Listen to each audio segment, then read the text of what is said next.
Hoje é sábado, dia 4 de setembro de 2021, e estamos introduzindo a lição de número 11 do nosso trimestre, cujo tema será Ansiando por Mais.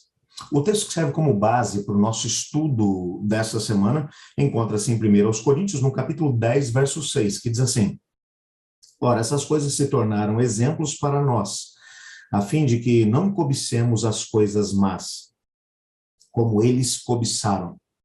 Você está no canal Eu Estudo a Lição com o pastor Samuel Camilo.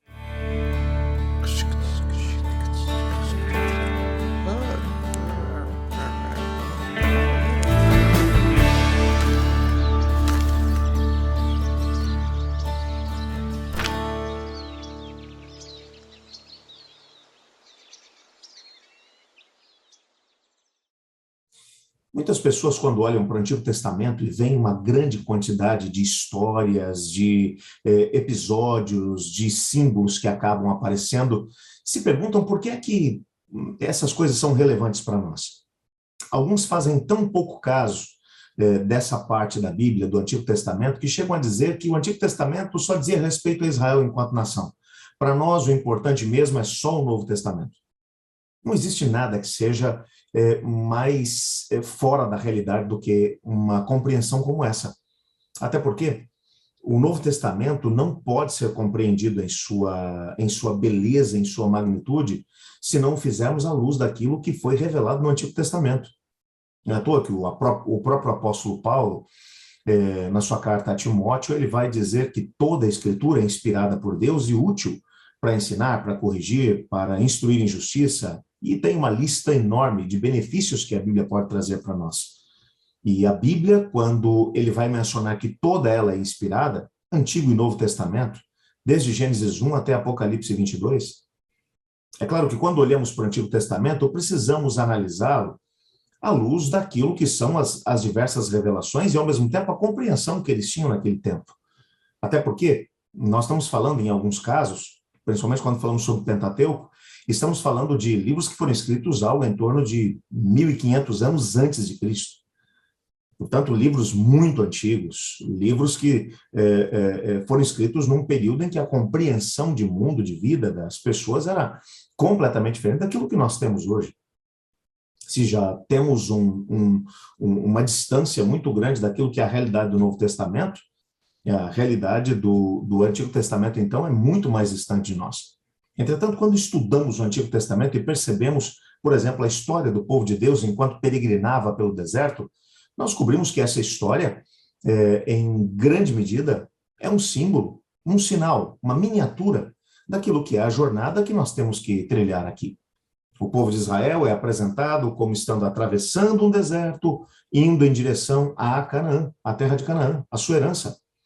Nesse meio do caminho, cada vez que eles estavam cansados, com fome, com sede, quando tinham necessidades, o Senhor Deus provia para eles cada uma dessas situações. Quando tiveram sede, a água saiu da rocha. Quando os inimigos vieram contra eles, o Senhor Deus abriu o mar vermelho para que pudessem passar em seco. Quando tiveram fome, Deus deu maná do céu para eles. E quando olhamos para a história da igreja, a história de cada um de nós também estamos, de certa maneira, atravessando um deserto, o deserto desse mundo. Estamos indo rumo a uma Canaã, mas a Canaã celestial, no meio do caminho, o Senhor Deus nos dá do seu maná, que é a palavra de Deus. Ele também nos faz beber da água, a fonte da vida. Ele também nos oferece a sua presença através do Espírito Santo conosco e em nós. Encontramos muitas ligações dentro da história de Israel, no Antigo Testamento, com aquilo que aconteceu e está acontecendo ainda dentro da nossa história.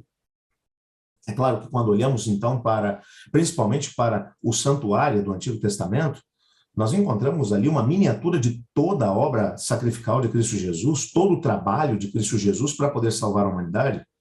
Quando olhamos, por exemplo, para o pátio, onde a vítima o cordeiro era sacrificado, nós descobrimos que só ali o cordeiro representa Cristo Jesus. O sacerdote que deveria fazer ali o sacrifício também representa Jesus. O sumo sacerdote que ministrava e dirigia todo o processo também representa Jesus. O pátio, portanto, onde a vítima era sacrificada, representa a primeira fase do ministério de Cristo Jesus aqui na Terra, quando ele veio para poder se tornar um de nós e para assumir a culpa pelo pecado da humanidade e morrer em favor da humanidade que estava completamente destinada à morte eterna. O segundo compartimento do santuário, que é o lugar santo, onde todos os dias era feita intercessão pelo povo, o sacerdote pegava agora o sangue do cordeiro que havia sido derramado lá fora, trazia até o lugar santo e borrifava esse mesmo sangue no véu que separava o lugar santo do Santíssimo, e assim a culpa pelos pecados cometidos pelo pecador eram trazidos simbolicamente para dentro do santuário. Da mesma maneira, quando Cristo Jesus ele entrou, ele morreu, ressuscitou e foi ao céu, ele iniciou o seu trabalho de intercessão em favor do ser humano, assim como o sacerdote fazia todos os dias pela nação. Às 9 da manhã e às 3 da tarde, todos os dias, o sacerdote entrava no lugar santo, levava o sangue da vítima para fazer intercessão pelo povo, para que houvesse perdão pelo povo pecador. Uma vez por ano, o sumo sacerdote entrava no terceiro compartimento, que era o lugar santíssimo. E esse era chamado de o dia do perdão. Simbolicamente, os pecados que haviam sido confessados pelas pessoas haviam sido acumulados no santuário durante o ano. E então, no dia da expiação, que era também chamado de o dia do perdão, o sumo sacerdote entrava até o lugar santíssimo e com um ritual todo que acontecia, aqueles pecados eram tirados de dentro do santuário e o perdão era, então, oferecido às pessoas. Um bode, que era o bode por Azazel, recebia simbolicamente sobre ele a culpa também pelos pecados, e ele era colocado amarrado no deserto para que ele pudesse morrer. Tudo isso representa agora a terceira fase do ministério de Cristo Jesus, quando no final das 2.300 tardes e manhãs, a profecia dos 2.300 dias anos, Cristo Jesus entrou no lugar santíssimo do santuário celestial e começou o processo de julgamento, o juízo pré-advento, que analisa agora todas as situações daqueles que se entregaram a Cristo Jesus para poder definir se eles serão salvos ou se estarão perdidos. E então, quando esse processo terminar, Cristo sai do lugar santíssimo e vem para poder buscar o seu povo. Depois desse processo, a culpa pelos pecados que pertence ao diabo é colocado sobre ele, e ele é lançado no lago que arde com fogo e enxofre para que ele morra, assim como o bode de Azazel era levado para o deserto para poder morrer. Nessa perspectiva, você encontra também uma miniatura no ritual do santuário, naquilo que é a história ou o ministério de Cristo Jesus. Eu poderia citar para você aqui muitos exemplos de símbolos que aparecem em miniatura no Antigo Testamento e que são expandidos no contexto do Novo Testamento. Um dos textos que aparecem dentro do nosso estudo dessa semana é o texto de Hebreus, capítulo 4, onde nós encontramos uma realidade que fala sobre a questão do próprio descanso, que é o tema do nosso trimestre, que pega alguns símbolos daquilo que aconteceu no Antigo Testamento e os amplia dentro do contexto do Novo Testamento. O texto base para nós, portanto, durante essa semana será Hebreus, capítulo 4. O último parágrafo do nosso guia de estudos de hoje vai dizer assim: as escrituras estão repletas de modelos em miniatura de atividades e instituições que apontavam para uma realidade celestial. Hebreus 4 mostra uma dessas realidades no que se refere à questão bíblica do descanso, e esse será o texto que estudaremos nessa semana. Vai valer muito a pena permanecer estudando conosco essa semana e entender que símbolos são esses. Só para que você tenha uma prévia do que te espera nessa semana, na lição de domingo, o tema é batizado ou batizado em Moisés. Segunda-feira, rituais e sacrifícios. Terça-feira, o exemplo de descanso. Quarta-feira, não endureçam o coração.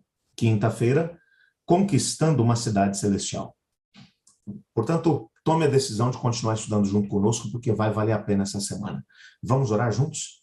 Obrigado, Senhor, porque em Tua palavra encontramos um guia seguro que nos ajuda a poder entender as realidades celestiais. Às vezes, através de miniaturas apontadas na Tua palavra, podemos entender uma realidade maior que está sendo desempenhada por Cristo Jesus no processo de salvação da humanidade. Nessa semana, nos ajude a podermos nos aprofundar um pouco mais nesses temas, pois é em nome de Jesus que oramos. Amém. Eu estudo a lição. E você?